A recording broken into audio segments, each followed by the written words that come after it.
Bienvenidos una vez más a Basket 365. Soy Denis y en el vídeo de hoy lo que quiero hacer es hablar de una agencia de representación de jugadores y es algo de lo que no he hablado nunca, pero estamos ante un caso muy especial. Es que no creo que nunca hayamos visto una agencia con tanto poder sobre un equipo en particular.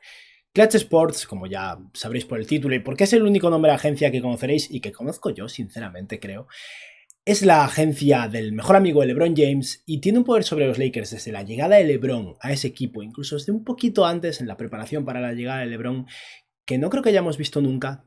Es verdad que se han expandido mucho en toda la liga, pero aquí vamos a centrarnos en cuántos jugadores de esa agencia han pasado por los Lakers y en todas las cosas dudosas o sorprendentes han hecho para conseguir cumplir sus objetivos, independientemente de que salieran bien o no a lo largo de los años. Y bueno, por supuesto, si estáis aquí, me imagino que es porque os interesa la NBA, así que os animo a que os suscribáis para más vídeos de este estilo y vídeos también de actualidad, de draft, aunque ahora mismo está muy lejano, agencia libre, un poco de todo, ¿no? Y bueno, dadle a like a este vídeo si os ha gustado, comentadme abajo lo que opinéis y ahora ya sí, vamos a empezar.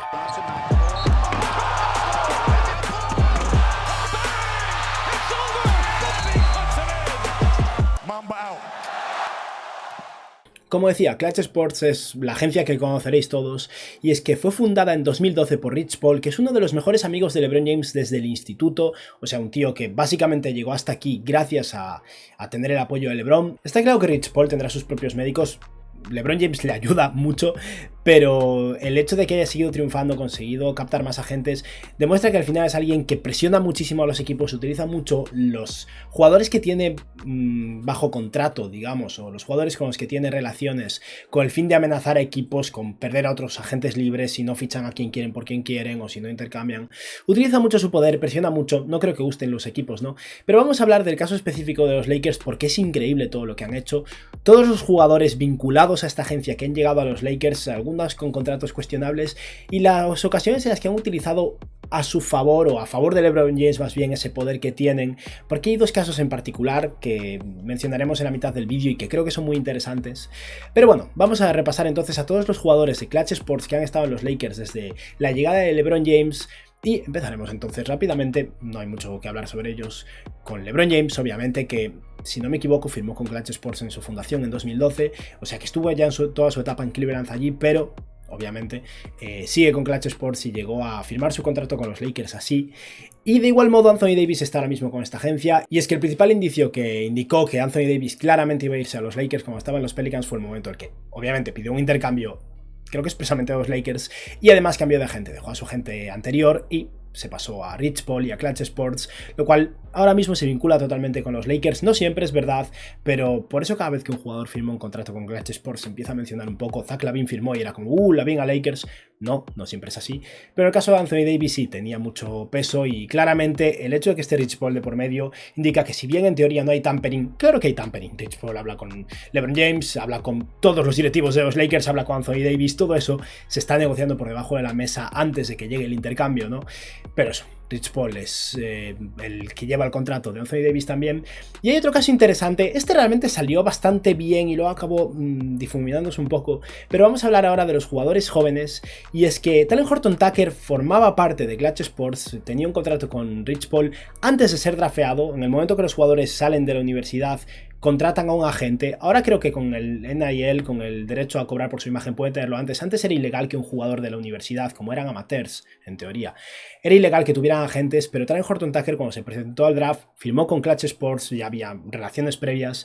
O sea que fue drafeado por los Lakers cuando ya estaba LeBron James, con el mismo agente que LeBron James de por medio, así que sospecho que los Lakers tenían bastante presión interna para drafear a Talen Horton-Tucker con el pick 46, y para el pick 46 fue un muy buen valor, la verdad es que acertaron totalmente. Y curiosamente Scottie Pippen Jr. también forma parte de Clutch Sports, y teniendo en cuenta que fue un jugador no drafeado, me imagino que ahí hubo una conversación de oye, firma con nosotros y te podemos conseguir un contrato dual en los Lakers. Quién sabe, tal vez Scottie Pippen haya tenido algo que ver también. No sé si ha negociado algo últimamente con Clutch Sports en lo que respecta a sus contratos de televisión, no tengo ni idea. Pero sea como sea, Talen Horton-Tucker estaba en esta agencia antes de ser drafeado, y a partir de ahora empezaré a prestarle atención a si algún jugador firma con Clutch Sports antes del draft. Sé que por ejemplo Jaden Hardy tiene contrato con ellos y fue el pick 37 y los Lakers tuvieron el 35, así que tal vez ahí no presionaron suficiente, no lo sé, porque Max Christie, que yo sepa, no es un jugador de Clutch Sports. Pero bueno, dejamos a los jugadores jóvenes, dejamos a las estrellas a lo más claro. Vamos a hablar ahora de cuántos roleplayers secundarios, jugadores de buyout o jugadores que estaban sin equipo incluso, pasaron por los Lakers en estos últimos años y tenían contrato con esa agencia. Y tenemos para empezar a Ben McLemore, que el año después del anillo de los Lakers, el año en que los Lakers acabarían perdiendo en primera ronda contra los Phoenix Suns, formaba parte de los Houston Rockets en el momento que los Rockets empezaron a tanquear y lo cortaron en medio de la temporada. Tenía contrato con Clutch Sports. ¿Y a dónde se acabaría yendo a reforzar en ese final de temporada su equipo? A los Lakers. Acabó la temporada ahí. Supongo que la cosa no acabó muy bien y se acabó yendo a Portland. Pero eso, Ben McLemore estuvo unos cuantos meses en Los Ángeles y es un jugador que está con Clutch Sports. Y os traigo ahora 3 jugadores que se unieron a los Lakers durante la temporada del año que ganarían el anillo. 3 jugadores que se unieron básicamente para la burbuja y todos estaban con Clutch Sports. O sea que si un jugador es cortado y los Lakers tienen interés en él, es bastante probable que si está con Clutch Sports acabe en ese equipo. Y el primero es Markieff Morris, que eso, formaría parte de esos Lakers de campeonato en 2020. Y si no me equivoco, estaría el año siguiente también, donde ya no lo hizo tan bien. La temporada siguiente acabaría en Miami y ahora mismo es agente libre y creo que sigue sin equipo. Este vídeo fue grabado antes del anuncio de que Markieff Morris ahora es un jugador de los Nets, o sea que ya tiene equipo. Pero bueno, estuvo para el momento más importante y era un jugador de los Washington Wizards que fue cortado en medio de la temporada. Y luego tenemos el caso de Dion Waiters, el peor de todos, desde su último año con los Lakers, donde ganó el título y apenas jugó realmente. Tuvo algún momento puntual en los partidos previos a los playoffs de la burbuja, pero Dion Waiters estaba con Clutch Sports, fue intercambiado desde Miami a los Grizzlies y los Grizzlies, pese a que tuviera 2 años de contrato, lo cortaron completamente porque no querían saber nada de él y se fue reforzado a los Lakers, donde eso, se ganó un título y desde entonces no tiene trabajo en la NBA. Y para terminar, esos jugadores que reforzaron al equipo durante la burbuja, tenemos al mejor de todos porque es un ex compañero de LeBron que ganó un título también en Cleveland con él y no tenía equipo. Parecía que no iba a conseguir volver a la NBA más y consiguió volver para ese cierre de temporada. Y ese es J.R. Smith, que estaba con Clutch Sports, era agente libre. No sé si sigue con Clutch Sports ahora que juega golf universitario, pero se consiguió unir a los Lakers para la burbuja, ganó un título con los Lakers y desde entonces pues su carrera ya se ha acabado en la NBA, aunque ahora es eso, un estudiante modelo en la universidad, creo que de Alabama, y juega al golf, pero bueno, es eso. La verdad es que Clutch Sports es muy útil para los Lakers a la hora de conseguir refuerzos veteranos interesantes en el mercado de buyout, pero también han hecho algunos malabares y algunos fichajes un poco cuestionables que han llevado a los Lakers a una situación complicada. Al final ellos son los que negociaban también el contrato de Talen Horton-Tucker y la presión por renovar a Talen Horton-Tucker, que también es cosa de los Lakers por no negociar bien y plantarse donde deben plantarse, pero Alex Caruso no tenía contrato con Clutch Sports, Talen Horton-Tucker sí, y mirad quién se quedó, mirad quién se fue y mirad dónde están ahora los dos. Alex Caruso es un jugadorazo en los Bulls, Talen Horton-Tucker ha sido intercambiado a los Utah Jazz. Pero ahora llegamos a, para mí, el momento más interesante de toda esta saga de Clutch Sports con los Lakers, porque tenemos al pionero, al jugador que llegó una temporada antes que LeBron, ya en contrato con Clutch Sports, y han hecho auténticos malabares con él en estos últimos años hasta que finalmente se fue de los Lakers. Y ese es Kentavious Caldwell-Pope, KCP, que llevaba 4 años jugando en Detroit y cuando finalizaba su contrato de novato recibió una oferta muy buena de los Pistons, creo que de 70 millones por 4 años, y la rechazó. Y tras eso se iría a los Lakers por un año, ganando una cantidad considerable de dinero que más o menos proyectaba que sería más a largo plazo que esos 70 millones en 4 años, creo que era la oferta. Lo estoy diciendo de cabeza, puede que fuera un poco menos, un poco más, pero era una cifra muy cuantiosa, un contrato que se podría decir que a nivel financiero fue un error para Kentavious Caldwell-Pope haber rechazado, aunque lo cierto es que ha ganado un anillo, ha sido un jugador importante, sigue ganando dinero, no le ha ido mal en absoluto. Pero esto es muy interesante porque KCP llegó el año anterior a la llegada de LeBron a los Lakers, digamos que fue el pionero de Clutch Sports en los Lakers, llegó a ese equipo con Ingram, Lonzo Ball, Kyle Kuzma y compañía, y era un contrato de solo un año y 17,75 millones de dólares, o sea, un año y casi 18 millones. ¿Y por qué KCP llegaría a los Lakers en esa temporada 2017-2018 por tanto dinero, más dinero por un año del que ha ganado nunca en su carrera aún a día de hoy, para después ser agente libre? Básicamente porque los Lakers se estaban preparando para tener un máximo salarial para LeBron James en la temporada siguiente y necesitaban esa flexibilidad de que el contrato fuera solo de un año, y en cierto modo le pagaron de más para pagarle por adelantado. No sé cuánto de esto se negoció, ¿no? Obviamente esto no va a ser público nunca porque es totalmente ilegal el pagar de más por adelantado y luego reducir salarios a posteriori. Pero creo que es bastante evidente que pasó esto, y con el fin de mantener a Kentavious Caldwell-Pope como un roleplayer interesante para el equipo por un precio más bajo cuando hiciera falta que rebajara su salario. Y es que eso es lo que pasó. Llega la temporada 2018-2019, la siguiente temporada, se une LeBron a los Lakers, pero son los Lakers que acabarían tanqueando en medio de la temporada con la lesión de LeBron, los Lakers previos al intercambio de Anthony Davis, y con el fin de acomodar el salario de LeBron James, KCP se reduce el salario de sus casi 18 millones a 12 millones y un único año de contrato una vez más. ¿Por qué un único año? Por dos cosas. Para empezar, porque así aumenta un poco más sus derechos y pasan a ser derechos early birth, con lo que podrían llegar a pagarle más, cosa que no llegó a pasar realmente, pero le pueden ofrecer varios años de contrato sin muchos problemas. Y sobre todo, porque el año siguiente podrían llegar a generar dos máximos salariales, uno para Anthony Davis y otro para... En aquel momento el objetivo era Kawhi Leonard, aunque Leonard se acabaría yendo a los Clippers. Y eso. Kentavious Caldwell-Pope se pasaría un año cobrando $12 millones y tras esto los Lakers intercambiarían por Anthony Davis, fracasarían en su intento de conseguir a Kawhi Leonard y entonces es cuando ficharían a Danny Green por un año y 15 millones. Danny Green no está en Clutch Sports, por cierto, es uno de los pocos fichajes de más de la mínima del veterano de jugadores ajenos a Clutch Sports, Danny Green, Rajon Rondo y poco más en esta etapa de los Lakers. Pero en el momento que más o menos se calmaron las cosas, digamos que la plantilla de los Lakers ya está más o menos cerrada, llega la temporada en la que van a ir a la burbuja y van a ganar el título, y KCP consigue un poco más de flexibilidad financiera porque los Lakers le ofrecen 2 años de contrato siendo el segundo opción del jugador, pero ha acomodado totalmente su salario actual, el salario de esa temporada, a lo necesario para que los Lakers pudieran hacer todos los fichajes que querían, y es que firmaría por 2 años, un año más un año de opción y un total de $16,6 millones, o sea, 8,3 millones por año. Como veis, el salario de KCP se ha reducido a la mitad en los últimos 2 años desde que llegó a los Lakers hasta la actualidad, sin que su rendimiento bajara, siendo un jugador realmente bueno y simplemente para acomodarse a las necesidades del equipo. Si eso no es pagar por adelantado y tener algo negociado ya por debajo de la mesa, no sé qué es. Y finalmente, cuando se termina ese año de contrato, el segundo año sería opción del jugador, KCP lo rechaza y creo que aquí decide que ya quiere ganarse su dinero y dejarse de tonterías, y llega a un acuerdo de 3 años y $39 millones, unos 13 millones por año, que es un salario muy justo por este jugador, y podemos decir que aquí se termina su etapa de acomodarse al equipo, ¿no? Después de firmar este contrato, pasaría un año y tras eso sería el año de los Lakers fracasando, ¿no?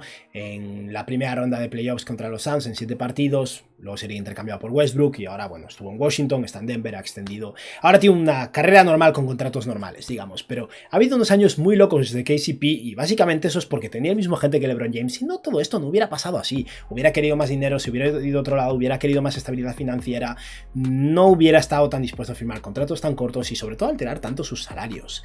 Y luego tenemos otro caso muy curioso también, que es el de Montrezl Harrell. No llega al nivel de Kentavious Caldwell-Pope, pero Montrezl Harrell en la temporada 2020, en la temporada en la que los Lakers ganaron el título, fue el sexto hombre del año con los Clippers. En playoffs, como siempre, se derrumbó, su rendimiento defensivo no fue suficiente, acabó siendo jugado fuera del campo, digamos, pero Montrezl Harrell venía una temporada monstruosa en temporada regular en la que creo que promedió 18 puntos por partido, algo así, muy eficientes, y tenía mercado, un mercado en el que además había bastantes equipos con margen salarial y se hablaba de que Harrell podría haber ganado 14-15 millones de dólares, pero firmó con los Lakers en el contrato más favorable posible que le podían ofrecer, 2 años por la mid-level completa, siendo el segundo opción del jugador, serían 2 años 19 millones, o sea, unos 8,5 millones por año. Esto fue un descuento al que accedió Montrezl Harrell porque quería ganar un título, supongo que ya al estar en Los Ángeles porque jugaba en los Clippers, le era cómodo quedarse en Los Ángeles y no tener que mudarse, y se movió a los Lakers, cobró 8,5 millones por un año. Fue un año decepcionante en el que Harrell no jugó mal tampoco, fue más o menos lo de siempre, bueno en temporada regular, peor en playoffs. Y cuando llegó la agencia libre era un momento muy raro, y esto realmente a mí me sorprendió mucho y a día de hoy de verdad que me encantaría escuchar unas memorias de Harrell o de Rich Paul o algo, porque Montrezl Harrell tenía eso, una opción de 8,5 millones de dólares. Su mercado, personalmente, considero que en aquel momento era superior a eso. A lo mejor estoy confundido, pero considero que era superior a eso. Harrell podía tomar la opción o no tomarla. Y la tomó para permitir que los Lakers hicieran el intercambio de Russell Westbrook o el de Buddy Hield, que al final se cayó. Yo creo, sinceramente, que esto fue algo que acordó con Rich Paul, que Rich Paul básicamente le pidió que tomara la opción y que después ya cuidarían de él de alguna manera. Curiosamente, tal y como está la situación ahora, teniendo en cuenta que sigue siendo agente libre a día de hoy, tal vez no haya cumplido su palabra o simplemente el mercado se haya secado, no lo sé, pero si Montrezl Harrell no hubiera tomado esta opción, si Montrezl Harrell hubiera rechazado esta opción, los Lakers hubieran tenido munición insuficiente para intercambiar por Russell Westbrook, básicamente, porque sería un agente libre de 8,5 millones de dólares, faltaría ese hueco salarial, tendrían que haber sumado a Talen Horton-Tucker en un sing and trade para conseguir a Westbrook, para equilibrar ese salario, y básicamente no tenían suficiente para hacer ese movimiento, y en cierto modo hubiera sido mejor para el equipo, porque tal vez si Harrell no hubiera accedido a esa opción, no hubiera, supongo que, seguido el consejo de Rich Paul, no hubieran tenido suficiente para ir a por Westbrook y tendrían que haber ido por Buddy Hield y eso hubiera sido mejor para el equipo, posiblemente. Pero bueno, sea como sea, a mí esto me pareció muy muy raro. Creo que salió mal para Montrezl Harrell porque el primer año es aceptable o comprensible que vaya por menos dinero con el fin de jugar en un equipo competitivo. Me parece una muy buena decisión si realmente es lo que aspiras a conseguir, ¿no? Pero el segundo año me pareció una mala decisión de negocios y creo que muy motivada por Rich Paul para eso, llegar matemáticamente al intercambio de Russell Westbrook. Obviamente Rich Paul va a mirar más por LeBron James que por Montrezl Harrell, pero Harrell fue el que accedió al final a tomar esta opción, ¿no? Sea como sea, con esto hemos acabado con la etapa más potente, pero creo que hay que hablar también de los fichajes de agencia libre de hace 2 años y sobre todo de este año, porque este año casi todos los jugadores que han firmado con los Lakers son de este mismo equipo.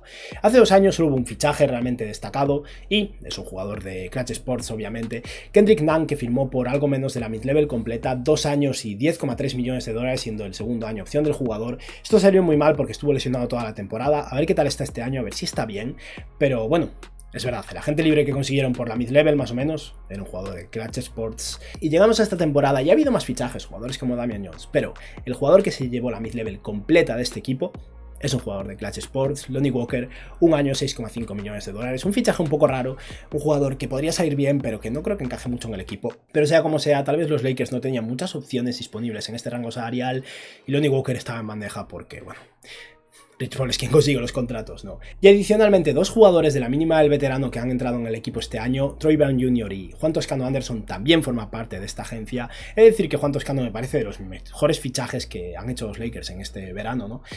Pero sí, esto es un total de 14 jugadores y algunos son simplemente jugadores. Y evidentemente hay un vínculo muy potente ahora mismo entre los Lakers y Rich Paul. Me pregunto cómo seguirá la carrera de Rich Paul y de Clutch Sports cuando se retire LeBron James, pero ahora mismo el poder que tiene en esta franquicia es enorme, ¿no? Y atrae a los agentes que él tiene básicamente hasta ahí, y ahí se lleva el 10% en cada fichaje, ¿no? Pero bueno, ha sido beneficioso, desde luego, el poder hacer lo que quisieran con Kentavious Caldwell-Pope o el conseguir que Montrezl Harrell accediera a una opción cuestionable para poder hacer un intercambio que luego saldría mal, pero un intercambio que quería hacer LeBron, ¿no? Es innegable que en cierto modo ha sido favorecedor. Creo que en general ha beneficiado más a Clutch Sports que a los propios Lakers, esta asociación de años que llevan, ¿no? Pero como mínimo es curioso, ¿no? No sé si alguno conoce algún caso en el pasado, a lo mejor, de alguna agencia que estuviera tan ligada a un equipo, porque esto es espectacular y teniendo en cuenta que LeBron ha extendido, tal vez siga pasando durante un par de años más. Y nada, esto ha sido todo por hoy. Espero que os haya gustado el vídeo y que tengáis un buen día. Adiós.